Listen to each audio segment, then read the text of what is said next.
I'm C.M. Magana from the Strange and Unusual podcast, a proud member of the GonnaGeek network, just like the show you're listening to now. The opinions expressed are those of each individual host. Check out all the other podcasts at GonnaGeekNetwork.com and get ready because geekiness begins in 3, 2, 1. This is it. The part of your week where you get to put your headphones on, relax, and listen to a bunch of geeks geek out about geeky things. They're passionate. Did you know Magic Mike XXL is actually on the top 25 list of this year's best movie? They're witty. He loves him some Katy Perry because she kissed a girl and she liked it. They're crazy. I like Nickelback personally, but, I'm the fuddy-duddy who likes episode 1. And sometimes they leave you wondering, what the f***? I'm pretty sure that here we were starting the hashtag movement, bring back Slave Ferrell. Welcome to the GonnaGeek.com podcast.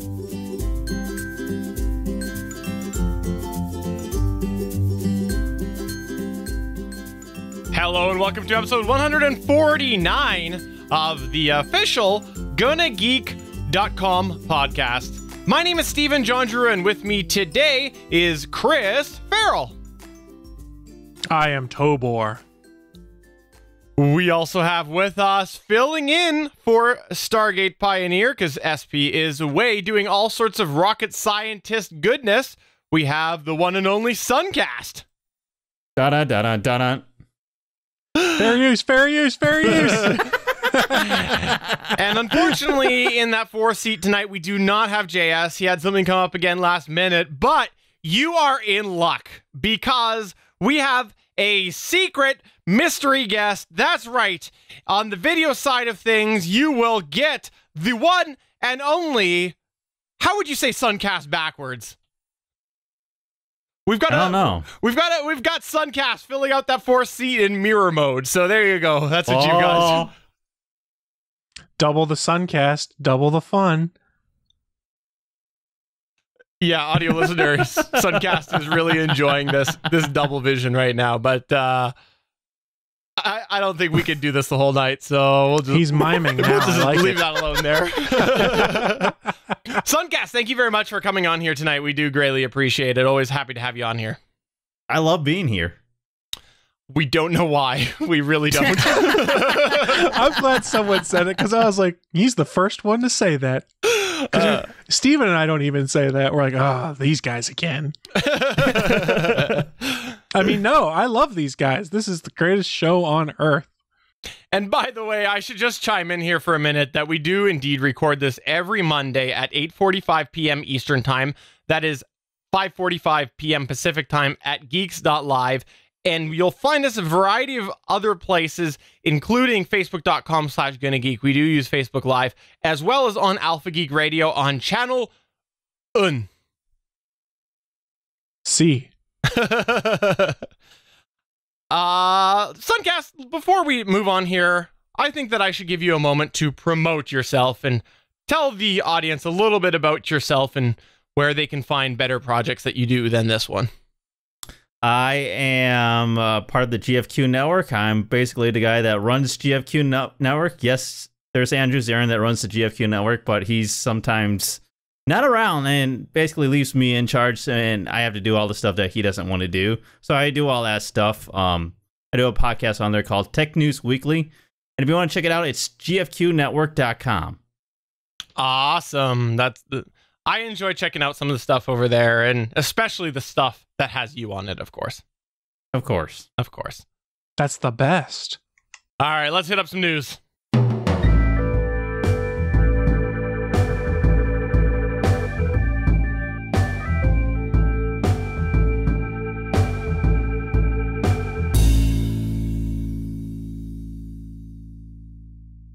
Let's start off with the one and only Chris Ferrell doing his news article. Chris, what do you have on deck today? I get to go first. So I got to ask, what do you guys think about ads? Ads on TV. What do you guys think about those? Are they good or necessary evil? For me personally, I love it when you add ads to retroactively add ads. That's my favorite thing in the world. I am a big ad supporter. It really depends on the way that they're utilized. Like if there's a ton of ads, like, oh, it's so annoying because like even the networks now, they'll end up having like 90 seconds of ads, then they'll come back for a network sponsor, and then they'll have another 90 seconds of ads. Yeah. So there was actually an episode of Big Bang Theory at the end of this season that was only 18 minutes long for a 30-minute in a 30-minute block. That's ridiculous. But so I'm bringing that up because this is a story about ads. And to continue that real quick, do you guys have smart TVs by chance? I do indeed. I don't use a lot of the smart function, but I do have it. How about you, Sunkast? You got a smart TV? Smart is putting it nicely. It says it's smart, but it's really not that smart, and I don't use it. So I think that's a fair statement for a lot of smart TVs, especially after about the first year or so, because by that point, pretty much everything on it is outdated. That's why it's so surprising that both The Verge and Wall Street Journal had a story come up where they basically said Samsung's going to be retroactively adding ads to older smart TVs in addition to the current gen ones they have. Yes, they'll be patching your smart TV so that you get ads in your menu bars and your pop-ups and things like that. This concerns me, and especially if you go back and look, they actually had issues in the past. There was a story The Verge also had probably about 3 or 4 months back where Samsung TVs were mysteriously inserting Pepsi ads in the middle of people's movies because of an advertising feature they had enabled in there that thankfully Redditors found out how to disable by going into the settings and disabling a Yahoo thing and a Samsung app. So yeah, Samsung's going to retroactively give you ads in your old smart TVs if you upgrade your OSs on them. Yeah, it's bad news, guys. But here's the thing. It's not just Samsung. LG experimented with pop-ups back in 2013 or 14. And then Panasonic has banner ads on Startup that they regularly refresh. So you're starting to get advertisements on your TV. And even if you're a cord cutter, you get to suffer through these because they're built into your TV. And I'm not sure how I feel about it. If I had bought the TV knowing there was a chance to have advertisements on it, I'd probably be okay with it. But if I had like a 2-year-old Samsung Smart TV that didn't have ads and I magically get a software update and all it does is put ads in my menus and give me no new features and my apps are still broken because the TV is 2 years old, I'm probably going to be a little cranky. I don't know about you guys. Well, it's not like you can't just unplug it from the internet. Well, here's the thing, though. I mean, you can unplug it from the internet. You can not put it on Wi-Fi, and you could plug in like a Roku or a Fire TV or something like that into the back of it. But the question is, if it's already gotten this update, is it something where the ads reach out to the internet to update, or does it put one in there by default and then it rotates them out by sending updates? Who knows? The real question is, wait for the internet to figure out how to beat this, be it figuring out what sites you block on your router so your TV doesn't get those ads, or what settings you go to in your TV to do it. It's messy, and I think the whole reason it's happening now is because the TV market has bottomed out, so they have to find another way to make that extra buck, because people aren't spending over $2,000 on TVs for the most part anymore. Like, I'll just go to Best Buy and get this 1080p screen for $300. That's all I really need. I don't care about 4K. I think this is also partially due to the fact that you see Roku and Amazon Fire TV displaying ads on their devices. And so the manufacturers are saying, hey, look at them. They're doing it. We have these smart TV platforms. We should do the same thing. Yeah. I sort of see it. I don't know how effective the advertisements are on like your set-top boxes or even on your flat screens. I mean, how many people are like, oh my God, I have to click on this link to go and get a pop-up advertisement on my TV. What? What I really want to know is, when does the ad block extension come to my TV? I mean, I fully admit there are occasions when I actually use that extension because some sites are over the top with how they do their advertisements. I understand that's how people get their bucks off of me. So for the most part, my ad blocker's turned off. But if you're one of those people that give me 6 pop-up ads and like a bunch of embedded videos, you better believe my ad blocker's coming back on. And I have that option on my PC. Is my smart TV going to get overrun with pop-ups where I have to click 6 X's to X out things, and then there's hidden buttons that I can't hit on a cell phone because they make the button so small you can't X it out? That's the worst pop-up, by the way. Yeah, I'm a big fan of ads. And in fact, I've gotten to the point where there are certain shows that have so many commercials that I have stopped watching it live. I'll go and wait and watch it on demand or somewhere else where there's less ads. Yeah, I find I agree, and I find it really annoying when there are ads inserted into your content. And before we do go to the news point, I just want to remind everybody that we are part of the GonnaGeek Network. And in episode 38 of Nerd Alert News, the Deadpool movie continues to break new ground. Early impressions of Suicide Squad movie seem fairly positive. Check all of that out at episode 38 of Nerd Alert News at GonnaGeekNetwork.com. That Deadpool story is fantastic. I know I'm biased, but it's absolutely hilarious, the things that keeps happening with that movie. You see what I did there? I put an ad when we were talking about hating ads. But you see, that ad benefits me, so I'm okay with it. And it is just one ad. It is not multiple ads. And I came with the expectation that there would be a network promo in this. It is not something that is snuck in there later. Right. Like I push play on YouTube and then it magically starts a GonnaGeek ad in the middle of my episode. That would be bad. I came across a website yesterday that had 10 ads on one page. There comes my ad blocker on that one. Yeah. And that wasn't even the worst part. Some of these ads were pop-up ads. Some of them were text ads where if you hovered over a word, it would pop up another ad. Then they even had ads over images related to the article. You know what the ad that really frustrates the hell out of me? It's the one where you go to an article and it's like, fill out this survey to continue. No, you are not getting me to fill out a survey to continue. I don't care how interested in that article I am. I'll go back to Google and I will search for the topic. Exactly. That's the thing. I've done the same thing. I've gone to websites and seen that same message and I'm like, do I really want to read this? You know, I'll hit F5 to see if it goes away, but then if it doesn't go away, I'll go to Google and search for the article because there's going to be at least 20 other websites with the same information. I'm not gonna lie, I'm a bit of a player when it comes to some of this stuff too. And if I'm watching a content and like, let's say for example, a podcast that is being sent to YouTube, and I'm just like lukewarm on the website, I'll go to the YouTube to make sure that they don't get my traffic to their actual website as part of their site stats. I'll go to YouTube out of spite. I'm a dirty you-know-what out of for this sort of stuff. See, what you need to do with those survey ones, a lot of time I'll go out and search for it and find it myself somewhere else. But sometimes if I'm feeling froggy, I will just enter random values in any of the click fields. And then wherever you have to write text, I just write poop. Because I'm mature. I don't write any curse words or anything. I just write poop because I'm sure someone's going to chuckle about it. Because let's be honest, if someone just randomly says poop, a lot of us go, because maturity. I guess so. You snickered when I said it. I did. I win. You did. All right, next news point that we've got here is mine, and we're going to talk a little bit about Supergirl. That's right, as you may be familiar with, Supergirl did get renewed for a season 2, and it was moved from CBS, moved over to the CW, along with the rest of the Berlanti universe.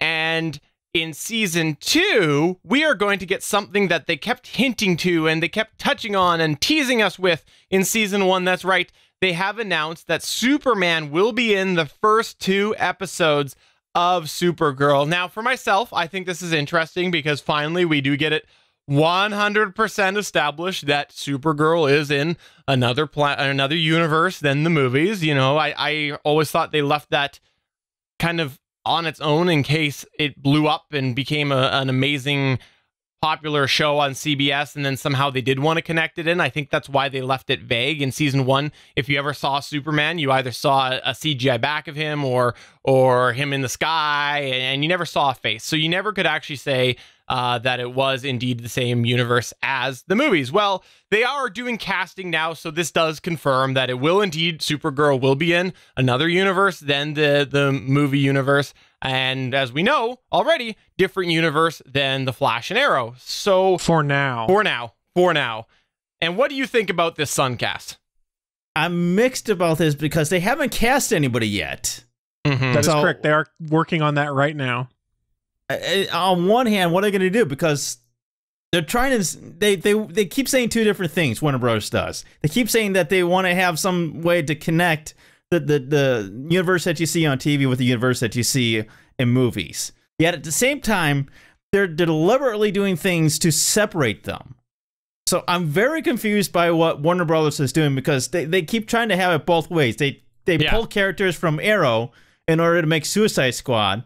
But they keep on saying that, no, these are separate universes.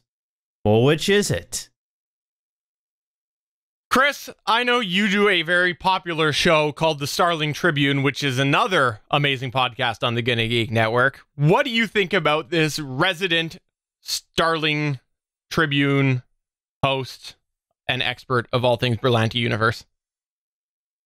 So right now the universes are separate. My current theory is the CW president, I think Mark Pedowitz's name, has said something to the effect of the crossover in December will span all 4 Berlantiverse shows. So Supergirl, Legends of Tomorrow, Flash, and Arrow will all cross over.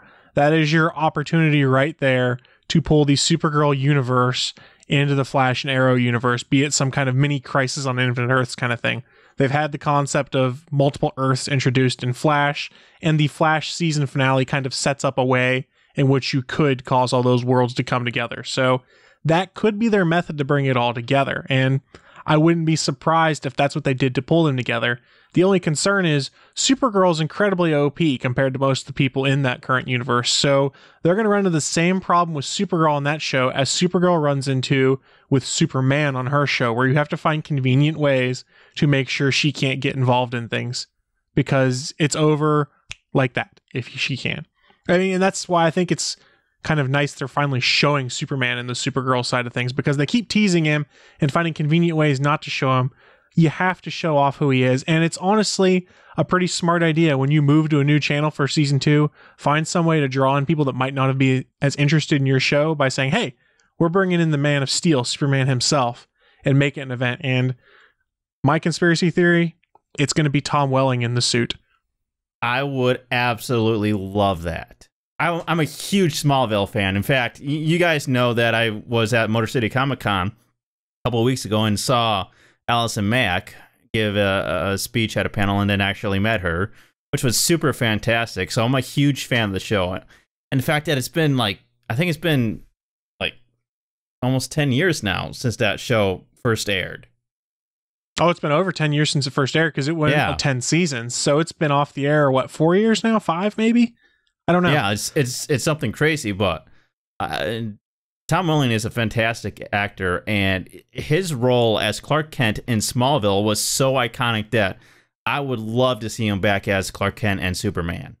And I would love to see Jonathan Schneider back as Jonathan Kent also, because he was so good in that role as well. Yeah. And I mean, and here's why that's possible. If you go and look at the Berlanti side of things, they like to do those nostalgia kicks.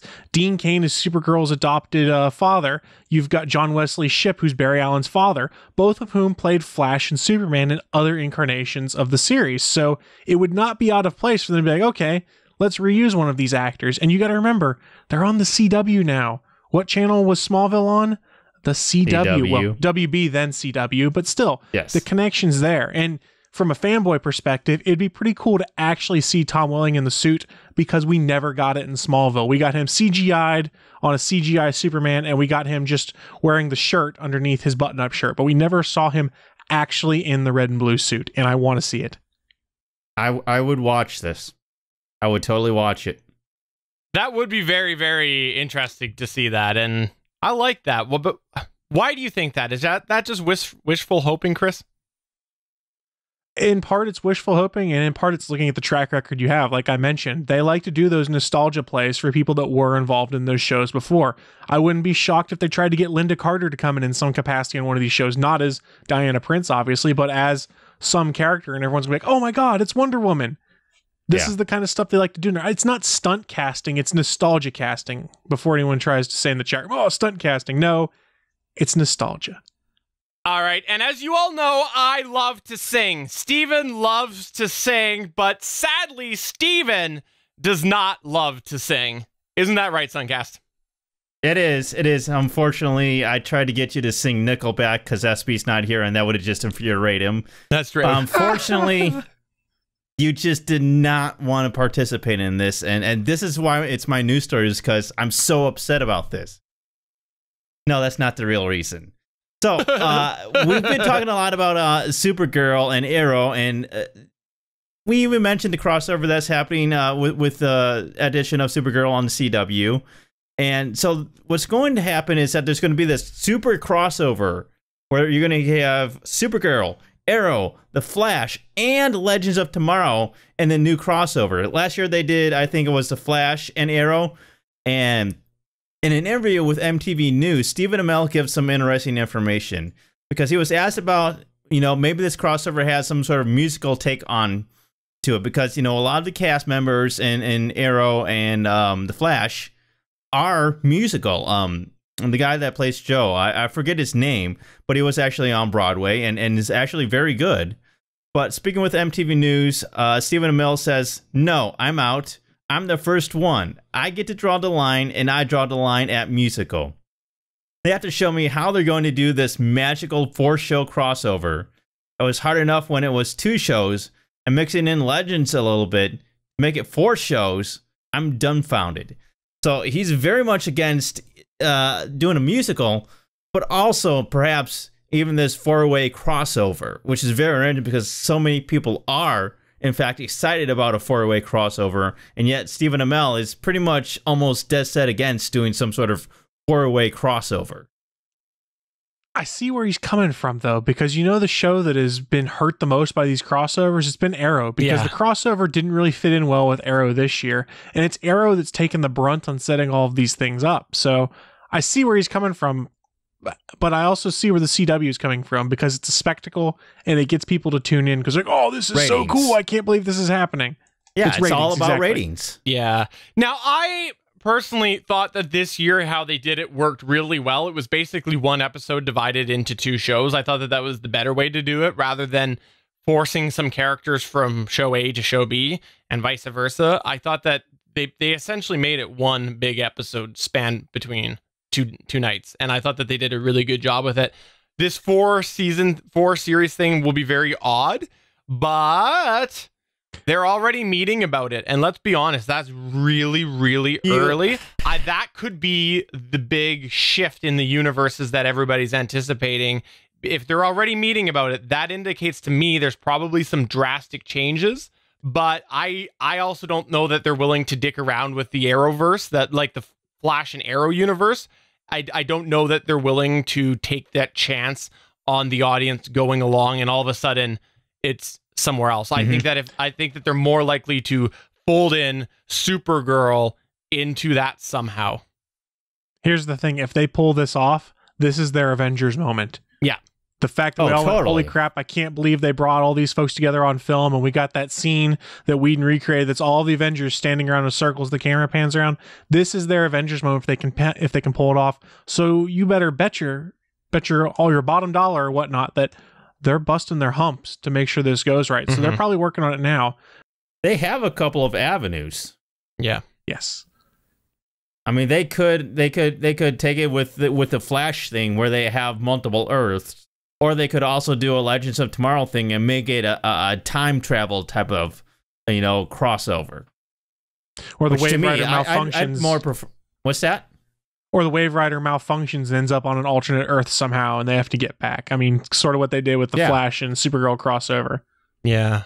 And stuff like this, though, regardless of what it is, I get really excited about it because I do like the crossovers if they're done well. And I guess it just means that I am a geek. So one could say, Sunkast, that this is how you remind me of what I really am. Oh, no. Oh, God. So now that we're talking on the singing piece of things, I'm totally on board with Stephen Amell saying he draws the line at singing on this because that's a gimmick that's very hard to pull off. Joss Whedon did it, but you could do it in the context of Buffy. And the musical episode, still fantastic. The musical episode of Scrubs, they pulled that off.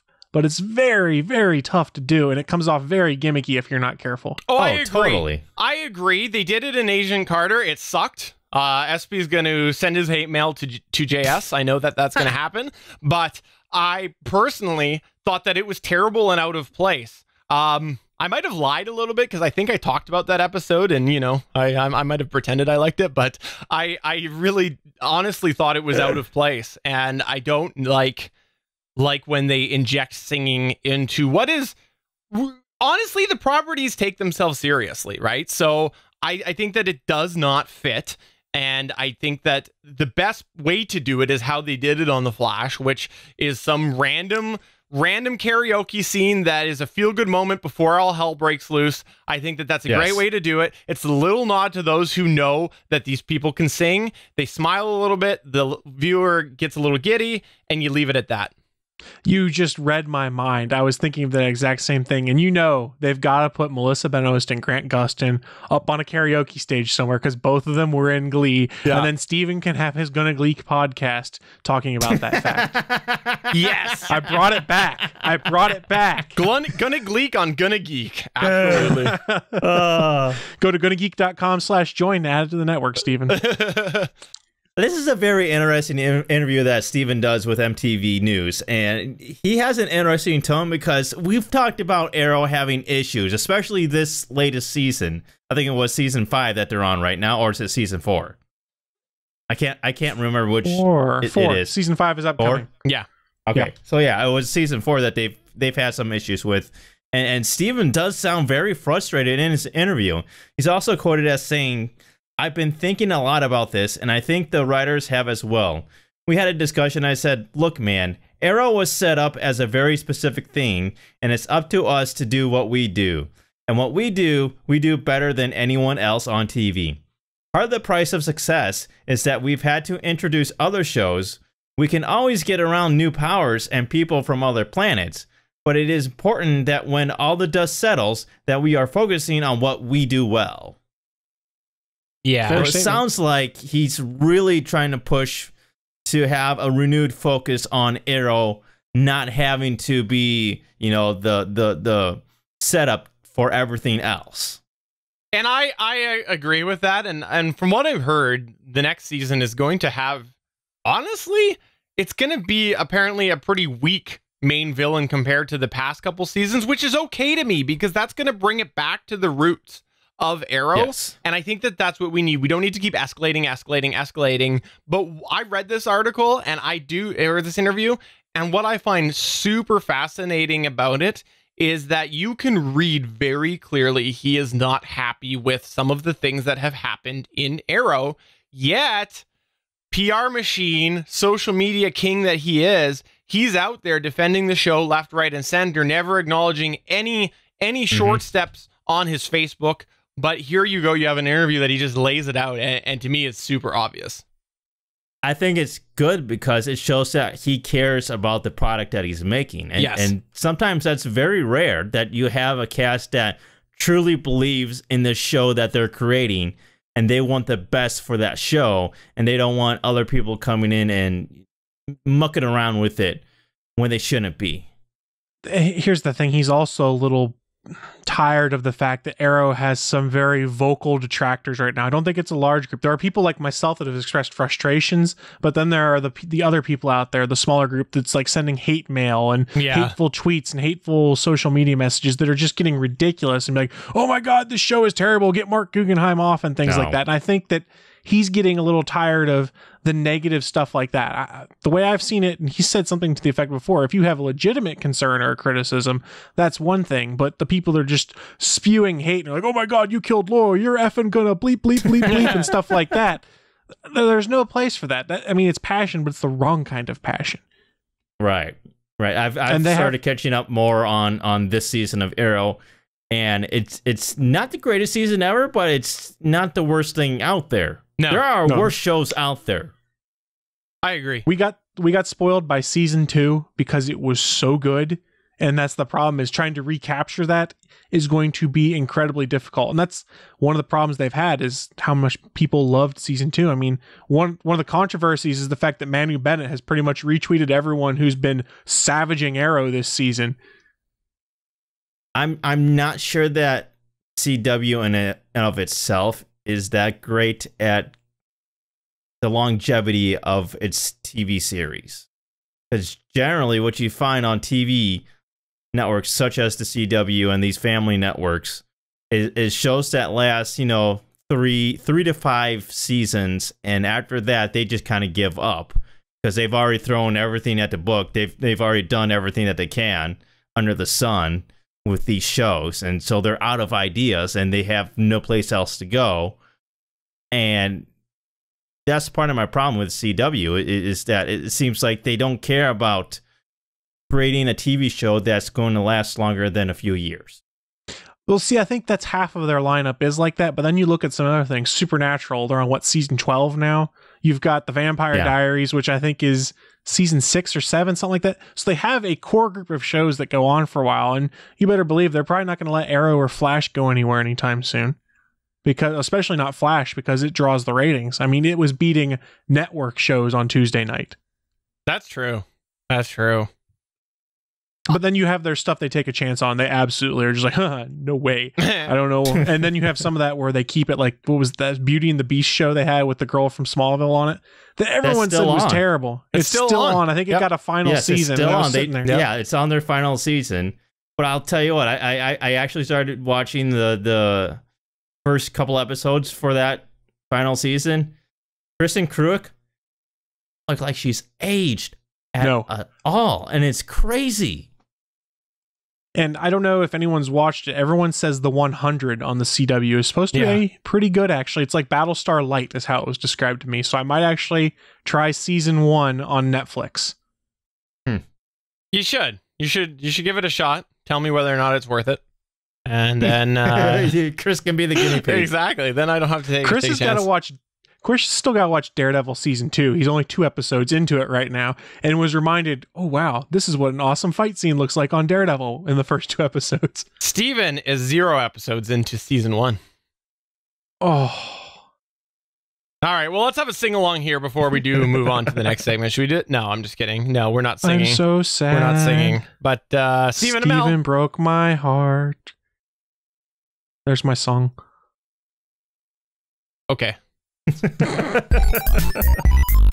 There's something that has Steven's attention. So much so that he's itching to talk to you about it. What is this something? You're about to find out. This is Steven's Geeky Stuff. That's right. It is time for Steven's Geeky Stuff. Isn't that right, Chris? Oh my. I'm excited. Is that your reaction now? Is oh my? Oh my. I gotta do you gotta do it more George Takei like. Oh my. Oh my. All right. So in Steven's Geeky Stuff, I am talking about something that I touched on about a month or so ago. And that's right. It is about headphones. I'm going to talk about headphones this week. If you heard about it before, for a little while, I have been using the Audio-Technica ATH-M40X headphones. I've been using them for about a month, but my primary set of cans that I've had for the last year and a bit are the Shure SRH-440s. Now, I wanted to do a bit of a head-to-head comparison with this. And the reason why I wanted to do it, well, I'll give you the backstory. What happened was a year or so ago, I ended up getting for a birthday the Shure SRH-440 headphones. They had some pretty interesting reviews, some information, and it was different than all of the other GonnaGeeks were doing. So I wanted to get a little bit of feedback on it myself. So decided to get those. I've been quite happy with them. And then I was looking for, on and off for the last little while, for a second set of headphones for a couple of reasons. Number one, it pains me every time I turn around by mistake and I see my son with my headphones and I feel like it's the end of my headphones. I feel like my heart's thinking that it's the last time I'm going to have a decent pair of headphones. So I'd like to have a pair of backup, but more so, I've been traveling more lately and I want a good pair of headphones for there and for work as well, because the company issue headphones that I have at work, they're honestly not that great in noise reduction, so I've been kind of looking for something that I can multi-purpose as a second set of headphones, but sound pretty decently. Now, I wasn't going to get these Audio-Technica headphones, but as I mentioned a few weeks ago, I got an incredible deal. I've been stocking them for a long time. I've known people who have bought them, and I just fell into this deal through an internet site. I think it might have been a keying error by a website, but it was way too low to say no to, so ended up getting them, and I've been using them for about the last month. Now, here's the thing, and I'll give you a bit of a rundown with the two headphones. They're both sort of same caliber headphones. The MSRP, and these both go for different prices than this, but the MSRP on the ATH-M40Xs are $139 US, and the Shure SRH-440s are $99. Now, in reality, the M40s are drastically lower in the States than that. I don't know why they have that as the MSRP, because I've never really seen them for that high. And the Audio-Technica M40s are one that SP swears by. They're his #1 pick. I know they are ones that a lot of other people on the network have. And Chris, you actually have the little brother, the M30Xs, right? I have the M30Xs because I got a good deal on them. I like them. They pinch my ears after a while with the legs. The arms on the glasses? I always can't remember the right term, but right. Whatever. Right. Now, I'll start with those ones there. To me, some of the big pros are that they do seem to... They'd seem on average to cost less than the Shure SRH-440s. They come on sale a lot more. And for me, they cost me a hell of a lot less than I know that the Shures were bought for. The other thing that's nice about the M40s, which this is huge for some people, is they come with 2 cords, a coiled cord, as well as a fairly long straight cord. Now, that straight cord is huge for people who might be, say, playing electronic drums or something like that. They need to plug away a little bit better. That's going to be a lot more comfortable probably with the straight cord than the coiled cord. They also, to me, are a lot more lightweight than the SRH-440s. They do feel a lot lighter. The ATH-M40Xs have some twistable cups, which can kind of help you fold them away. They go in a bunch of different ways, and that's something that quite often people do like that, because that means that they can use them in a variety of dynamic situations.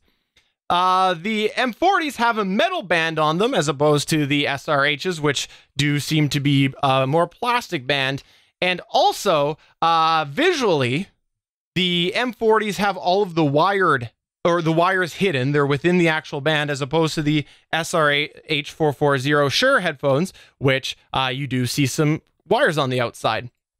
Now, the SRH-440 Pros, #1, they do have a bit better locking connection. Both of these headphones have the ability for cords to lock into the headphones. They kind of have a bit of a twisting manner, but the SRH-440s, to me, they are a lot easier to lock in. So if you're constantly taking them out and back in, I think that the Shures are a lot easier to use. I find it a little bit finicky on the Audio-Technica headphones.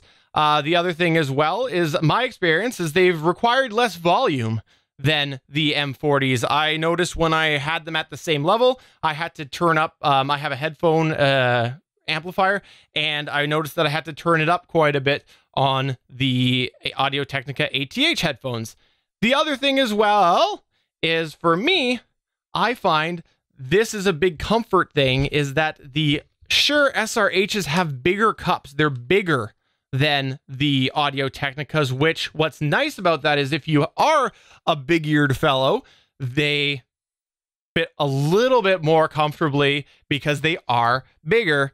And then finally, there are bigger brothers of the Shure 440s, which are the Shure 840s, which have more comfortable cups available. And I'll talk a little bit about those in a minute, but the thing is they are made of a different foam material. I think it's more of a memory foam, as opposed to what you get with the Audio-Technicas are not as comfortable. Yeah, basically you're talking about like furniture foam type of stuff. Yeah. Versus memory foam. Exactly. You're very educated in this. I enjoy that. Thank you, Sunkast. He's got to fill the SP role, because SP is like the headphone aficionado. I almost said telephone. I don't know why. Are you the telephone aficionado? He likes the rotary ones because they make fun noises. All right, so let's talk about some of the cons here with the Audio-Technica headphones. I will say it. I've been using them for a month.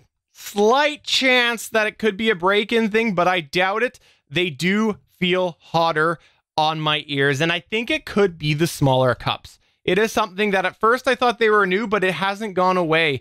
I have used these Shures for a long time. Never really had that experience. With the Audio-Technicas, they definitely feel hotter on my ears.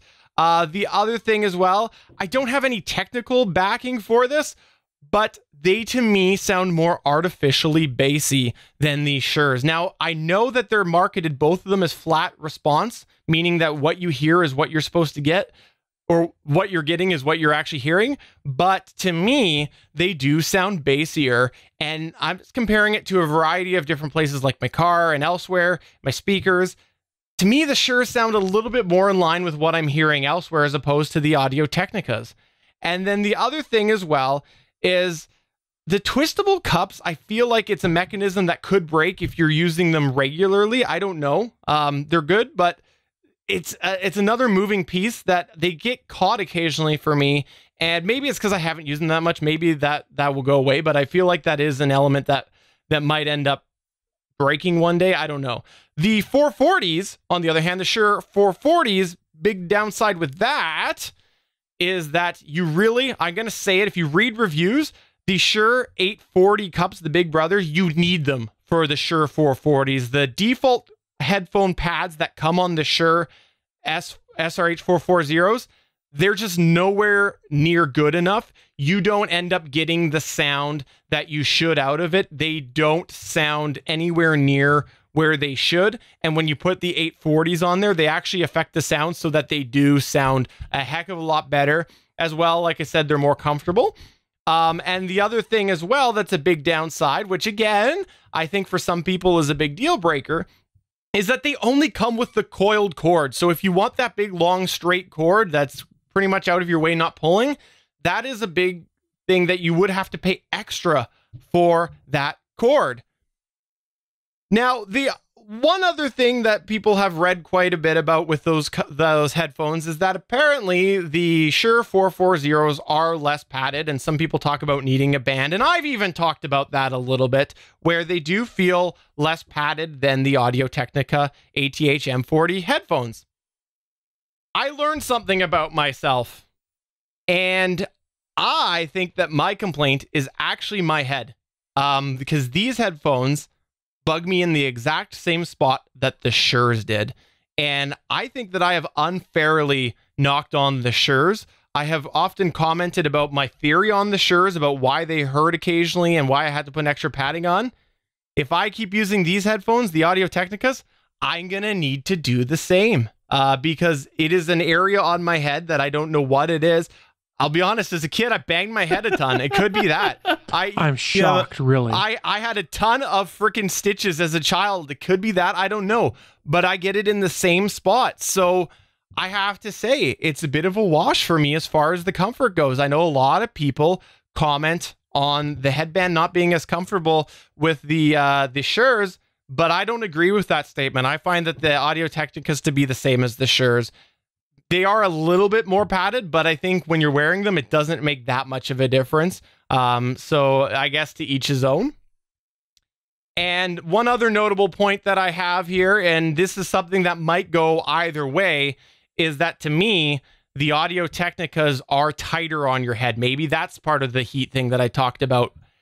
The thing is, though, it could be a benefit. It could maybe help prevent noise bleed, but on the other side of things, I took these two headphones, I put them on my desk, set them to the same level, and I put their cups against each other, so I folded the headphones into each other. Not really the best way to test, but I didn't hear much of a difference between bleed, so I think they're pretty close, but the Shures definitely are a little bit looser, so that's something that could go either way. I don't know. Again, that's still pretty subjective because everybody has a differently shaped head, and not everybody has a misshaped head. Yeah, like me, exactly. My big misshaped heads. That's true. Mine's misshaped. And one last thing I'm going to say before I do close this down to wrap it all up here is that looking at the two side of things, I've had a lot of people who say that you should just pretty much discount the Shures because you are really looking at getting new cups, and I agree with that statement. I don't think you should use the default cups with the Shures. In Canada, they're $20. When I bought mine forever ago, it was $10. In the States, they're $6.99. To me, it's not a valid argument. And the reason being is that it's $6.99, and if you wait for the right sale, it's probably going to end up, again, being a bit of a wash. And I also see a lot of reviews of those Shure 840 headphone pads that people are saying they're putting them on their Audio-Technica M40s, M50s. I don't think that they're going to fit. I've looked at it. I haven't tried it. I don't know how they would fit without falling off, but I've read a lot of people saying they're doing that. So again, I think it's a bit of a wash. Chris, you want to say something? I know how you make them fit. How? Duct tape. Duct tape. Duct There tape. you go. There you go. Of course. Yeah. If you can't duck it, Are you finishing that, or are you just going to leave it in? I'm not finishing it. This is a family-friendly podcast. I can't. I'm not allowed. So that's my rundown between the two there of some of the pros and the cons between them. I have to say, I think long term, for my main podcasting, I think I'm going back to the Shures. Unless the coiled cord really gets to me, because I do really like the straight cord that is on the M40s. I don't know, but the thing is, they definitely do run cooler to me than the M40s. But if you're looking for the best out of the box bang for your buck, you are looking at the Audio-Technica M40s, in my opinion. They come on sale, especially in the States, much more often for much lower, and out of the box, you got everything that you want, as opposed to the Shures where you're looking at switching out the cups. But I own them both. I think that these might just have a leg up for noise cancellation, which is why they might be better for me when I do travel on planes and buses and stuff like that. I think they might be a little bit better for that. I love my 30s. I got a good deal on them, but I would love to have the option to switch between a coiled cord and then just the straight cord, because I would love to have coiled on this just so that I don't have as much as mess. Like I was saying in the chat room, I actually have it coiled up myself with a Velcro strap so I don't have so much slack, because I have tripped over it or gotten it stuck in my chair wheel almost, because there's so much cable length here. Sunkast, I know you also were saying something in the chat as well. Oh, I'm definitely for coiled. And I've had this problem for years, because I used to actually work in radio, and I did stuff on the air for my high school radio station. That was the one thing I hated about the freaking headphones that I had there, is that it was a straight cord, and it would get run over a lot. A lot. That's funny. And it didn't last very long. No, I mean, these headphones are pretty resilient. They'll take a beating, but if you run over the cable with your foot or your chair a lot, it's eventually going to go out. Yeah. Or get yanked out. And that's what's nice about both of these headphones, is that they both do have the detachable cable. So if you do wreck it, you can just go ahead and pop it out and replace the cable. And that's what's nice about being in that M40 versus the M30 category, is you can do that. I got a great deal on these at the time. It was an upgrade from just basic earbuds, and I love it for that fact, but I kind of wish I'd gotten the 40s instead when I found a deal on them, because of the ability to swap out the cables as needed. Yeah. Well, I never thought that I would leave these headphones, the Shure headphones, but it was an incredible deal, and I just gotten back from a trip, and I was like, I need better headphones for the road. They're just not cutting it. They're not good enough. And I didn't want to have to take what I primarily use. And then, like I said, throw in work, throw in my son almost breaking them and having my heart stop. And it was a no-brainer for me. Take a little bit of that sweet, sweet Christmas money I still had kicking around, and I was set. So there you go. I like it. Yeah, and these are both pairs of headphones have been around for a number of years, correct? Absolutely, yeah. They've both been around for quite a while, and I think the Shures maybe a little bit longer. I know the M40s. I know there was one that the Audio-Technica, I think it was a Q40 was a go-to for a long time for the Audio-Technica, and then they did discontinue those. So I think maybe the M40 came in afterwards, but either way, they're both good headphones, but I just wanted to run down the two of them because it is something that I said I would do on the show, and I definitely wanted to do it here on Stephen's Geeky Stuff. I was totally anticipating having SP here, though, so I guess he'll fling his poop in my direction next week, because he'll be all fired up, won't you, SP? We'll wait the 4 hours for him to get home and then read this and hear this. Yeah, so don't worry. He'll probably make 20 clamors out of your headphone review, because SP has been clamoring like a madman. It's very impressive, SP. Super impressed. I've said it before. I'll say it again. I don't have the patience to do as many as he does, and I tip my hat to the Stargate Pioneer. But that is taking us to the end of today's episode. Before we do go away, I just want to go ahead and remind everybody that there's a lot of great geeky content available on GonnaGeekNetwork.com. And if you are sitting there right now and you're like, you know what sucks? TV is hard to find. Just go browse the back catalog of their great shows on the GonnaGeek network, especially Nerd Alert News, because that is an amazing news program that will keep you in the loop with what's going on. The host is a hack. Also, I should touch base here a little bit as well. A lot of the other shows, their primary focus aren't around right now, but they're covering other shows. For example, Starling Tribune is covering Legends of Tomorrow. Wow, too many legends. We're covering Legends podcast, actually, not Legends of Tomorrow. I like it. I think that that's a solid podcast idea, and I think that that's something that if you're not actually doing it, you should definitely do it. That's my new plan, is to start a new podcast. It is Legends of Legends podcast, and it is literally just reviewing every podcast they put out. I like that. We should do that. We should do a GonnaGeek podcast that reviews a GonnaGeek podcast, talking about a GonnaGeek podcast. We can call it GonnaGeek Reviews, GGR. That can't go wrong. I like it. Sunkast, got anything you want to promote? Try to entice the listeners to come over and check you out. You can check me out on Tech News Weekly. We do a live podcast every Friday night at 2 p.m. That's actually Friday afternoon. But it always gets posted at gfqnetwork.com. And you can also follow me on Twitter at Sunkast. It's spelled with a K, though. Not like Steven's host reel. And by the way, I'm going to share a personal story. You know what they say, what happens in Snapchat stays in Snapchat. Well, that's not the case, Sunkast, so you better make your face a little bit red right now. No, Sunkast did indeed send me a snap of a certain item that he found at his local store. This is the Jondrew?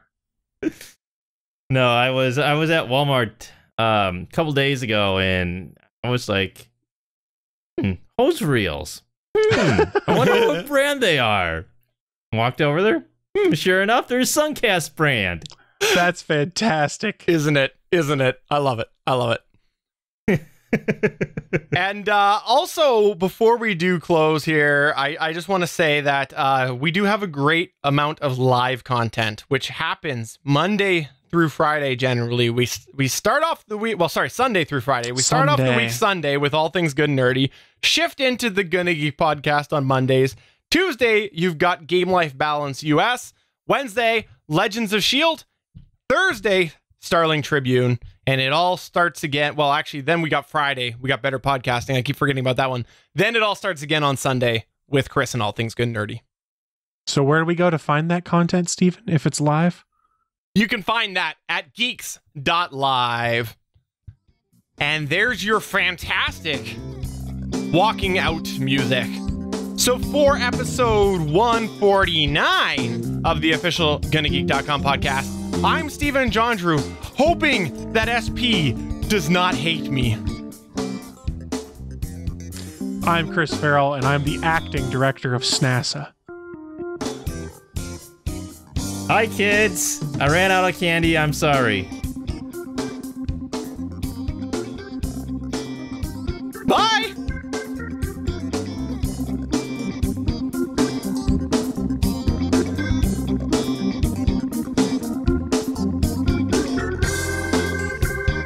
From everyone here at the GonnaGeek.com podcast, thanks for listening. If you like what you heard, please give us a 5-star review on iTunes.